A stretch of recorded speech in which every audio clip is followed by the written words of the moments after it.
इस फिल्म की कहानी एक ऐसे वायरस पे आधारित है जिसने इंसान को हैवान बना दिया। फिल्म की कहानी हमें 28 साल के बाद की दिखाई जाती है, जहां इंसान का तो नामो निशान नहीं बल्कि ज़ॉम्बी का राज चलता है। यहाँ पर कुछ ही इंसान बचे होते हैं जो एक टापू पे छुप के रह रहे होते हैं। यहाँ पर ये लोग पुराने रीति रिवाज से अपनी जिंदगी गुजार रहे होते हैं। जिमी का बेटा जिसने तीर कमान चलाना सीख लिया होता है, इसीलिए जिमी इसको ज़ॉम्बीज का शिकार करने के लिए बाहर ले जाता है। बाहर जाने पर इनको कुछ ज़ॉम्बी मिलते हैं जिनकी रफ्तार बहुत स्लो होती है। जिम अपने बेटे से निशाना लगाने के लिए बोलता है, पर आज से पहले उसने कभी भी ज़ॉम्बीज का शिकार नहीं किया होता है, इसलिए यह ठीक से निशाना नहीं लगा पाता है। बहुत सारे ज़ॉम्बी अब उनके सामने आने लगते हैं, इसीलिए जिमी इसको बचाते हुए एक घर में ले जाता है। घर में जाने के बाद ये लोग देखते हैं किसी ने ज़ॉम्बी को उल्टा लटका रखा है। अब जिमी इससे बोलता है, चलो इसको मारो और निशाना इसके सर पे लगाना। डेनियन के हाथ कांपने लगते हैं और इतनी देर में ज़ॉम्बी रस्सी से खुल जाता है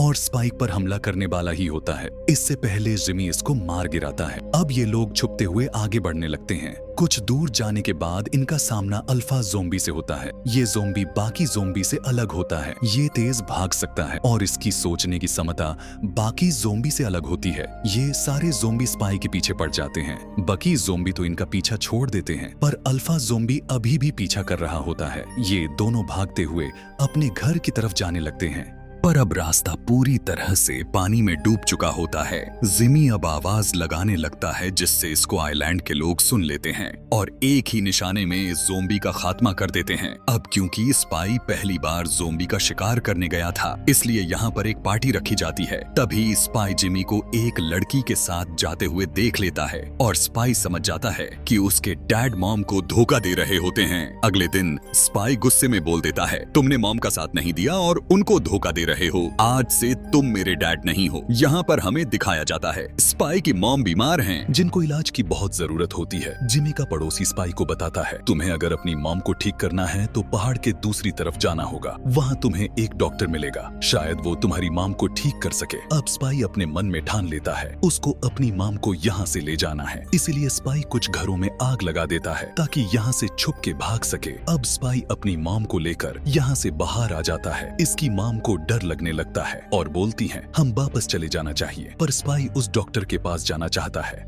पर लिशा अपने बेटे की बात मान के आगे बढ़ने लगती है। आगे बढ़ने पर बहुत सारे ज़ॉम्बी इनके पीछे पड़ जाते हैं। तभी एंड वक्त पर यहाँ पर एक सोल्जर आ जाता है जो अपनी टीम का अकेला बचा होता है और इन दोनों को बचा लेता है। ये लोग देखते हैं एक ज़ॉम्बी जो अपने बच्चे को जन्म देने वाली है और अगले दिन बो अपने बच्चे को जन्म दे देती है और सोल्जर ज़ॉम्बी को मार देता है और लीशा से इस बच्चे को दूर रखने के लिए बोलता है, पर लीशा ऐसा नहीं करती है। तभी पीछे से अल्फा ज़ॉम्बी आ जाता है और बो सोल्जर का सर धड़ से अलग कर देता है। ये ज़ॉम्बी इनके पीछे भी पड़ जाता है, पर यहाँ पर डॉक्टर आ जाता जो अभी भी जिंदा होता है। ये इस ज़ॉम्बी को एक दवाई की सुई से मार देता है और ऐसे करके इन दोनों की जान बच जाती है। स्पाई देखता है यहाँ पर इंसान की खोपड़ी का एक मीनार बनाया हुआ है। डॉक्टर बताता है ये सब उन लोगों के सर हैं जिनको ज़ॉम्बी ने मार के खा लिया है। मैं उनकी आत्मा को शांति इसी तरह से देता हूँ। अब स्पाई बताता है, मेरी माँ बीमार है, आप उनको ठीक कर सकते हो, मैं बहुत दूर से आपके पास आया हूँ। डॉक्टर स्पाई की मॉम को देखता है और कुछ देर खामोश रहने के बाद बोलता है, तुम्हारी मॉम की बीमारी अब बहुत बढ़ चुकी है। वायरस ने अंदर से जिस्म को खोखला कर दिया है। कुछ दिनों में ये भी एक ज़ॉम्बी बन जाएंगी। स्पाई की मॉम अब ऐसे मरना नहीं चाहती हैं, इसीलिए वो खुद को जान से मारने के लिए बोलती हैं। स्पाई की मॉम की हालत अब और खराब होने लगती है, इसलिए डॉक्टर को अब जहर का इंजेक्शन लगाना पड़ जाता है जिससे स्पाई की मॉम की मौत हो जाती है। स्पाई अपनी मॉम की आत्मा को शांति देकर यहाँ से चला जाता है। छोटे से बच्चे को अपने आइलैंड पे छोड़ देता है और यहाँ से चला जाता है। जिमी इसको रोकने की कोशिश करता है, पर पानी रास्ते को घेर लेता है। स्पाई अब अकेला ज़ॉम्बी से लड़ता हुआ भाग रहा होता है। तभी सामने से कुछ लड़कों का ग्रुप स्पाई को ज़ॉम्बी से बचा लेता है और स्पाई को अपने ग्रुप में शामिल होने के लिए बोलते हैं। स्पाई भी इनकी बात को मान लेता है और ऐसे करके इस फिल्म का एंड हो जाता है।